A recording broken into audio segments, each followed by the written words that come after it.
Jay Malinowski, and you're listening to the Capsule podcast on liveinlimbo.com. So light, always shines to where you are. Patience, marry me. Ooh, I'll give the best to you, to you, to you. Ooh, I'll give the best to you, to you, to you. The steady hands of time. This is Capsule on liveinlimbo.com. My name is Sean Chin. And I am Andreas Babiolakis. This is an audio experience where we take you on an adventure into music, film, and pop culture. Jay Malinowski and The Deadcoast is an epic and creative Canadian musical group that you must check out. You will definitely be familiar with Jay's previous work with Bedouin Soundclash, but now he takes to the high seas in an exciting story-inspired album called Martel. Today we are joined by the one and only Jay Malinowski. Good evening, how are you? Very good, how are you? We're great, yes. So first off, I've been playing this game called Assassin's Creed Black Flag, and it's all about pirates. What do you think it is about? A video game? Yeah. What do you think it is about pirates that we all love today in society? I think it's that we're not allowed to be humans anymore. I mean, I really believe we have this romantic idea of the sea and sailors and pirates because it's freedom. And it goes back to a time, I think, when there was a more of an animalistic way of life. And I think it's like if you I truly believe psychologically there's a sense of freedom to those two, to that idea. I think because we're not obsessed with like modern day piracy. We're obsessed with this certain period of pirates and a period of sailors. Tell us how you're related to all of this pirate-based stuff. Well, my grandfather was from Cape Breton, and he grew up on the ocean there in my regat. And he always told me stories about Charles Martel, who came over from France. His mother was beheaded in Lyon, and they're Protestant, and he sailed over to Canada, and then he fought with General Wolfe against the French, and was put in charge of leveling the fort of Louisbourg, and then settled there. And then the Martels were all kind of sailors afterwards, and the graveyards all kind of below my grandfather's house in the ocean. They all have these little anchors on them. I relate to it. I guess I related to that past sort of in a, no, obviously not in a real way, in the sense I was not a sailor or a pirate. But I think I sort of asked myself, well, what decisions have I made in my life that could be related to maybe a pattern of it or a history? And I think after touring around the world and being uprooted for so long, for 10 years, I started relating a lot to the stories that I would read about or my grandfather would tell me about. So that's how I kind of started the Martel process. That's interesting because you're comparing your life of touring with the journeys that these pirates would go on, which actually you can kind of bring the comparisons. Well, it's quite. If you ask any guy in a band, I'm sure he would tell you he was a pirate. I think you leave behind, your day is just your day. So you leave behind everything the next day. So you go to one, you can call it a port, or you can call it a gig. But I think it's just being uprooted. But I mean, my interest in being in a band was always freedom, and I don't know what kind of sense of freedom I thought it was. But it was that you could move. I always wanted to move. So I'm not sure. I took some sort of commonality in that. Also, you can compare the fact that pirates stole, but because of that, they had this sense of integrity and this kind of like they were put on a pedestal. And when you're idolized on top of a stage, you've kind of got that kind of same sense of power. I agree with you. And how often do we see people with such a massive lack of morals get exalted like rock musicians? Exactly. But there's some sort of romantic beauty in it, right? Like that we kind of see it. But I don't know if it's someone who doesn't really play by the rules, I guess. But no, for sure. It's as you said as well. It's not modern day pirates as much as it is those from the olden days, because you see a movie like, I guess, Captain Phillips now, which has modern Somali pirates. And right. It does show them three-dimensionally, but they're still the villains essentially of the film and the real story. But it's a game like Assassin's Creed. You're not playing as Somali pirates. You're playing as pirates from back in the day, where they have these epic tales and everything. So, well, I think as well. I mean, one thing I've always I think that yeah, we love Captain Jack Sparrow, don't we? We love them. We like that idea. I think, I mean, and it's all perspectives, of course, right? If you went to Somalia, they'd see them as freedom. Maybe some of them see them as freedom fighters. I think at the end, we have this sort of natural, at least I do, have this natural distrust of empire and of those kind of regulations, that there's something wrong with that. But maybe that's why we love pirates. Yeah, exactly. But it's true, because those stories, I mean, in the same way, are that those pirates were always stealing from the British, or they're stealing from whoever. So, yeah. The upper class, exactly. Especially Right. now, where we have the whole 99% and the 1%. That's pirates of back then speak volumes in today's like political situations. We need more Robin Hoods. That's what we need. Yeah. Pirate Robin Hoods. For sure. Oddly enough, Or we just need more video games. I'm not sure. Yeah. I've never played this video game. I'm actually not into that, but I will check it out. Your album could be the soundtrack for the entire album. That would totally work. or for Do the you think so? Yes, it should. exactly. Andreas, Get in touch with you. Andreas actually has something cool that he wants to tell you. I mean, my interest in pirates was more trivial. It wasn't necessarily from Pirates of the Caribbean, but for a while I've just had a huge interest in pirates. I mean, my Facebook's been in pirate speak, which is like a language setting, for those who don't know, where everything's put into like pirate English. So I've had it for so long, I don't know what the actual literal English translations are, so I wouldn't know where to find anything. And I had this huge interest, but like I said, it wasn't for any particular reason.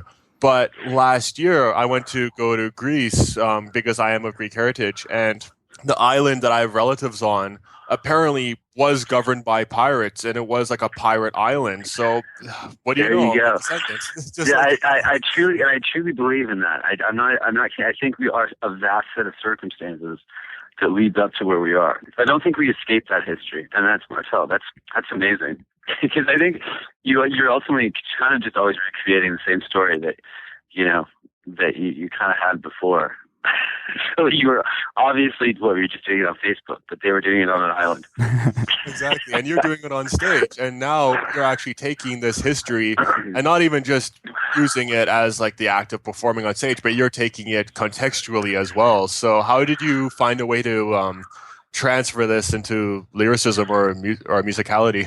Well, I think that, my initial interest among all the bands I loved were always somewhat, we were talking about pirates, which is interesting, but, the reason why I got into reggae was to The Clash. But when I think of The Clash, I mean, they fit directly into that kind of idea to me. When it came to doing Martel, though, musically, I was like, it has to sound old world, but it has to be modern. So that's when I started thinking, okay, well, I want to work in the string section, and my keywords when I worked with the indie entry, who are these young guys, classically trained, who are making really dissonant music, like Kronos Quartet, was I'm like, I want this to sound colonial classical. So sort of like a guy who's come from somewhere, but he's really rough around the edges. Right.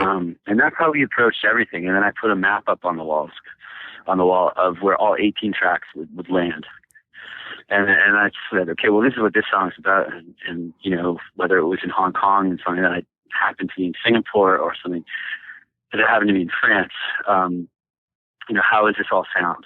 And how do we take people on a journey? And how do we get people into a narrative? And so all the songs, that's how we would approach everything. And so on your album, you actually have, it's a double-sided one. You have an Atlantic and a Pacific side. So is this kind of like the entire journey? And your website has this interactive map as well. So I'm thinking that you're trying to have this whole journey planned out. It's a whole journey that's planned out for sure. So it starts in Atlantic. And to me, I had to, I would use, Pacific was a young Martel. Atlantic was older, more historic. So when we go first to the Pacific, and it would be like kind of Martel questioning the world and mad at the world. And so all the questions are outward. And as he crosses through the Panama Canal, everything kind of gets more inward and more self-accusative, So because I think in the end, we're really just responsible for ourselves, and you start to realize that, that you might project all these things about the world, but really they're about you. They're about you. And so at the end of the album, he kind of he ends up somewhere near the Mid-Atlantic Shelf, and I think the only way to go anywhere at that point was to go down. So, do you have any desire to get on a boat and try to follow his path? We have the one place I really want to go is Sable Island. Yes, and it costs $6,000 to get there. Oh wow! But if I can get anywhere, it's a national park, so. But it's been a place where, I got to the Deadcoast, which was in Spain, and that was one challenge. But Sable Island, you have to take a special plane to get there, and it's, just a big sandbar, basically. And if I could go, that's the one place I'd like to get to. Kickstarter, that's what Kickstarter is for. or crowdsourcing. You guys are savvy. See, I'm not savvy to anything online, so I need to figure these things out. We can help you out. Yeah, we'll help you out. Okay. Can you? Yeah.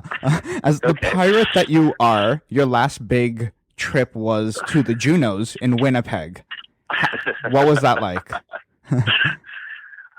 I think, what was beautiful was seeing Tribe Called Red win an award. Yes. I love those guys. Yeah. I think they're an absolutely integral and meaningful band.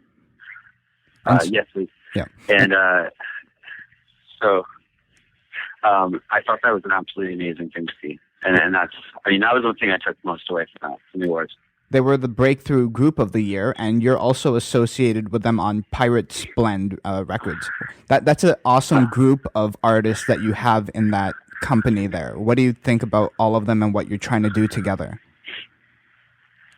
When we started Pirates Blend way back, it was really that, with Bedouin, we didn't have a home, really. Everyone had a scene, and we didn't. So we wanted to kind of have an outsider kind of format. With a Tribe Called Red, like they fit perfectly to that. I guess just giving a platform to people who wouldn't necessarily have one. That was why that was the goal. Well, with Bedouin Soundclash, there was a lot of reggae influence, and obviously with this new project, you were taking this on like a global level, like this huge, massive, epic story. I sense a lot of like universal connection, and not necessarily world music, but world connectivity within your music. Do you take any influence from these genres because of that, or any other genres like folk and the like, or? Oh, I take inspiration from everything. I don't think it's inspiration, though. I like to rip things off, and I have no problem telling people that. I think that, my influences are very clear.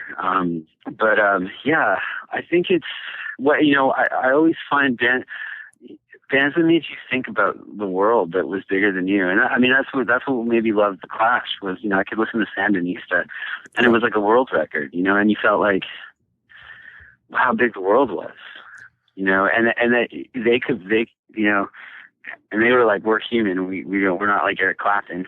You don't have to be a rock god to play reggae. And somehow it was more real to me. So, but I think that I always loved it. What happens if you take mariachi music and you put it with something else? What happens if you take this and put it with something else? That's always been fascinating to me. Yeah, it's a typical answer to this, but London Calling is one of my top albums. I think it's fantastic, and every single song is an individual genre. It's absolutely insane, and they do everything perfectly well. And it's, as you said, it's humanistic. Like he's not like the greatest singer in the world, but he's real. That's what the Clash are. They're just real. Well, totally. And sometimes I think what's missing now is like Joe was like the guy that inspired countless bands, because he was like, you felt like you knew him. You felt like you wanted to meet him, and I don't think you feel like that when you listen to someone who's put themselves through auto-tune. Yeah. I don't want to meet them. I think I could meet the robot that made it, but Joe is a real human, and I never met him, but I think that's why he could do all those things. Are there any artists now that perhaps don't use auto-tune, but like any artists now in modern day that you find not taking nearly as big of an approach as the Clash, because those are hard shoes to fill, but perhaps taking a similar kind of road? I love Damon Albarn. I listen to yes. anything David Albarn does. I think he's, I think it's the time shows it, like that, maybe there's Blur. I was a huge Blur fan, but then he's got the Gorillaz, and I think that he's a real artist. He's always pushing, and I think that's really brave, and so I really love David Albarn. I also like that new St. Vincent record. That's really good. Oh, fantastic. We love St. Vincent, Yeah. yes. Yeah. I mean, she's beautiful too, but I mean, also she's an incredible artist. Yeah. What do you Very think about her talented guitar changing her hair color and the whole kind of eerie ghost look? I think she looks hot. Yeah.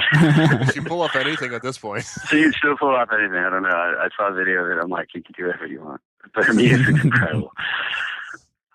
Absolutely. Speaking of St. Vincent and realistic musicians, have you heard of the band Swans, which is the project by Michael Gira at all? No, I haven't. She's featured on the new album, and if you're into like realistic music, it's worth a shot. It's very abrasive and cacophonic, but it's a similar thing to The Clash, not genre-wise, but it's just very humanistic and ugly, but at the same time, it's beautiful music. You should check out Swans and call us back and let us know what you think. I will. Well, when I call back, you'll have that Kickstarter campaign going, and I'll call back and give you an album review. Exactly, Awesome. perfect. Okay. So we all love this concept that you have for this album, and my favorite track is Patience Phillips, not to be confused in any way with Captain Phillips, the movie. But Yeah, it's actually Patience Phipps. Phipps. Patience. Yes. Yeah, sorry. And Captain Phipps. and so the instrumentals and the piano and the violin all go so well together. What is this song about when you were trying to write it? Well, I was going through my grandfather's notes, and I came across Nehemiah Martel. His name Nehemiah Martel. And I noticed he died at the age of 22. And so I went, and there's a guy who's the writer at the Cape Breton Post. He's also covers history in Cape Breton, and he'd written this article on Nehemiah Martel. And I guess they recovered some of his diary notes, and he had passed away at the age of 22 going down to Boston in 1869 looking for work, and then he got swept off the schooner off the coast of Boston and he drowned. And beside that name was Patience Phipps on my grandfather's notes. So I wrote this song thinking about this guy who passed away, saying, have some patience, I'll be back home soon, But how many times we say that to people, and sometimes that time doesn't come. So I wrote that song. We were in Europe on a revival tour with Chuck Reagan, and then I went back in the summer, late fall. I went to visit my grandfather's house, and this guy, I told him about the song. He's like, well, here, I'll take you down to this grave. So we go see Nehemiah Martel's grave, just below my grandfather's house. And I explained the song, and then he's like, well, come up to my house. So we walk up to his house up the road, and then he's got my grandfather's piano sitting there, and then he has this old coffin looking thing that he uses as a coffee table. And he's like, this is Nehemiah Martel's sea chest, and it was this old weathered box that they recovered from the wreck. And it was a cool moment of full circle how the song developed. And so I guess you just went through your grandfather's journal, and then that's how all of this came together, this whole album. What do you think he thinks about you making an album about something that he told you about? Do you have to give him... I wish I could ask him. Yeah, I wish I could ask him. He loves history. He loved... I think he would have really liked. I think he would have. My mom says he would have really liked it. So I'll go on what my mom says. That's amazing. What more can a grandparent want? To be honest with you, if your mom likes your record, that's all that matters. Exactly. And it's got two sides. Exactly. Now, this is obviously history from apart from our generation. Our generation is the first to have the internet and this kind of technology where everything is brought so closely together. Let's think years and years down the line where perhaps your great grandchild or whomever will pick up from you. Now, do you think history in the future will be as important or as influential as it is back then because you don't have to dig up for it as easily because in the future it'll undeniably be easier to find. I think as a result of being easier to find, it'll be more important because I don't think you'll be able to escape it. If you can call up everything that happened, you won't be as ignorant to, right? Like if you can, I think that's the, if it could just be almost dialed into you immediately, then we won't really need to. I think it'll be more important than ever. The only thing I think that will be important is whether it's groupthink or whether it's reality, is what actually happened. Right. And that to me is the scary part of like a Wikipedia history versus a I guess a passed down traditional history. Yeah, because it's diluted and it's filtered. So or it's whatever we want to think. Exactly. Yeah. Very incorrect. I mean, I'm sure, because then some kid in, whenever my great grandson thinks, well, some kid could also be like, oh, that kid's, this is that, and that could be just as true. So I don't know. Yeah. At the same time, though, it removes all of that sense of discovery, all of that effort. Where perhaps, like with you had these stories passed down to you that piqued your interest, but then in the future, like you said, everything will be there. So will that not warrant the same kind of discovery and challenge, or will it? Yeah, I mean, I guess you'll lose that human. I mean, that seems to be the thing. You kind of lose that human touch. I don't know, and it was a really great process for me to have to find it. God, I don't know. It could be easier. Good question.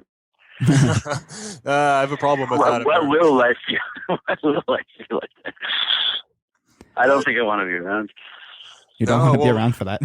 Maybe we'll have like quadruple albums of the Somali pirates from Captain Phillips. Who knows? Right, and they'll be the ones who told the actual history. So exactly, it was like, no, Captain Phillips was a jerk. He said we could come on the ship and everything. You know that movie? That was totally wrong. That's actually usually what happens, isn't it? Yeah, apparently it's even wrong now, where they said that the actual real captain just mindlessly guided them into that bad area when he fully knew that there were going to be pirates. Apparently, that's what they've been saying. They're saying that he's not actually a hero, that he's the one that endangered them. Uh-oh. I actually haven't seen the movie. Oh, no. I don't know. You should gather all of this pirate pop culture reference for the next album. You can call it I'm the Captain Now. Exactly. So, Jay, you have a show coming up in Toronto this Friday at the Great Hall on April 4th. And so are you looking forward to performing in Toronto again? Oh, of course. Toronto is a home for Bedouin, and it's always nice to come back and play. And we have, it's always a show of old friends, kind of. And, we're looking forward to it. That's great. We'll be there to cover the event as well. Oh, right on. Okay, well then make sure you say hello. Of course. And where can all of our listeners find you online? I guess on Twitter. You have a Twitter, yes. You're at Jay Malinowski. At Jay Malinowski, and also on Instagram, Jay Malinowski. And I tend to use Instagram more because it suits me better. What do you do? Selfies and all of that? I just take photos of things I like, which I feel more confident doing than trying to impart some sort of 140 character wisdom. Exactly. I like that. I agree entirely. Actually, yes. And your the website we were talking about with the cool map is www.whoismartel.com. Thanks, Jay, for joining us. Thank you so much for having me, man. Thank you for joining us. You can follow myself on Twitter at Sean Chen. And you can follow myself at Andreas Babs. You can follow the show on Twitter at Live in Limbo and use the hashtag Capsule Podcast to join in on the conversation. Please subscribe to us on iTunes. And as always, you can find the show notes at liveinlimbo.com/capsule. Take care. Have a good one.